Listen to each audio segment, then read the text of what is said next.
What is the reptile that could have a long life, but is losing its habitat, eats plants, and really loves the Southwest? A lizard?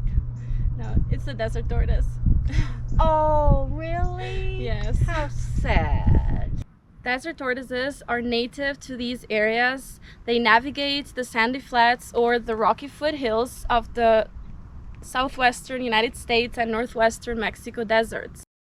The Arizona Sonora desert tortoises like to refresh in the cool recesses of the earth. So the reason why we hardly ever see them in the wild, it's a mixture of us spending little time venturing out into the desert and them being lovers of sunrises and sunsets. They're hard to see, they look like rocks, and they spend a lot of time underground, so when you find one, you can consider yourself very lucky.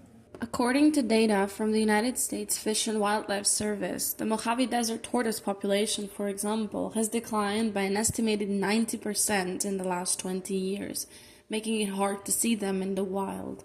While these reptiles have a remarkable capacity to adapt to harsh conditions, they are unable to stand up to the threats that our urban developments pose them. In our region, the desert tortoise primarily faces habitat degradation or loss of habitat.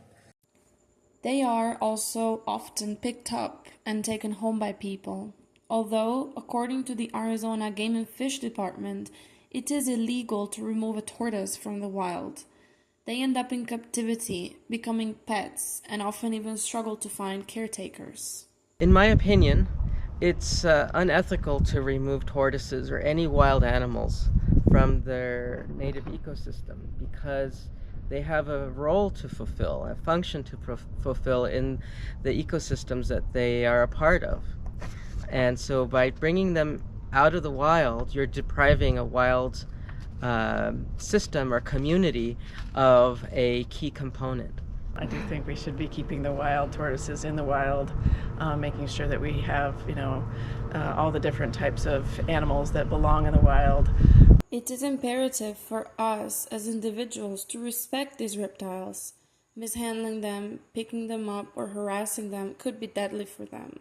They store water in their bodies to survive in the desert, and a moment of fear could lead them to void their bladder and die of dehydration.